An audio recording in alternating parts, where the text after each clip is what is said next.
10 बदाम घेतले, 10 काजू घेतले, 10 पिस्ता घेतला आहे, अर्धी वाटी खजूर घेतली, काळी खजूर घेतली मी. आपण ह्याच्यामध्ये साखर गूळ काही वापरणार नाही आहोत.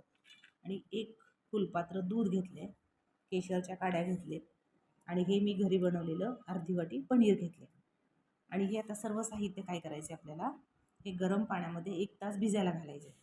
तर मी हे 1 तास अगोदर हे भिजायला घालून ठेवलेलं आहे. काजू, बदाम, खजूर, पिस्ता हे सगळं घालून घ्यायचं आहे. आता आपण सुरुवातीला काय करायचे, ह्याच्यामध्ये आणि एक आपला घटक राहिला आहे, हा म्हणजे हे मिल्क पावडर आहे. ही मिल्क पावडर एव्हरीडेची मी नेसलेची मिल्क पावडर वापरत आहे.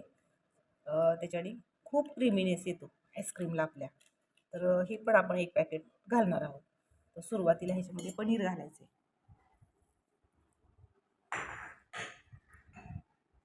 पनीरचे तुकडे करून घातली की हे जे आपण भिजायला पाणी घातलं होतं तेही ह्याच्यामध्ये घालायचं आहे आणि मिक्सरला ह्याची पेस्ट करून घ्यायची. आता ह्याच्यामध्ये दूध घालायचं आहे थोडंसं आणि परत मिक्स करू. तर हे बघा असं हे ह्याचं मिश्रण करायचं आहे. असं एकदम स्मूथ झालं पाहिजे. आता ह्याच्यामध्ये तुम्हाला आवडत असेल तर व्हॅनिलाचं इसेन्स घालू शकता. मी वेलची आणि जायफळची पूड घालते. मिक्स करून घ्यायचे आणि आपल्याला थोड्याशा केशरच्या काड्याही घालून घ्यायच्या. असं पूर्ण मिक्स करायचं. आणि हे मी मटके घेते कुल्फीसाठी अशा प्रकारे. आणि हे माझ्याकडे हे पण काचेचे पण होते म्हणून मी हे पण वापरत आहे. तर ह्याच्यामध्ये आता हे ओतून घ्यायचे. तर हे बघा मी अशा प्रकारे ओतून घेतलेलं आहे.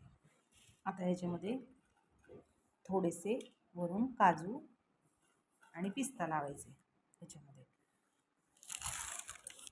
आणि ह्याला असं वरून थोडेसे केशर पण घालायचे ह्याच्यामध्ये. केशरच्या काड्या थोडेसे घालायचे आणि असा पेपर लावायचा. त्याला रबरनी पॅक करायचं.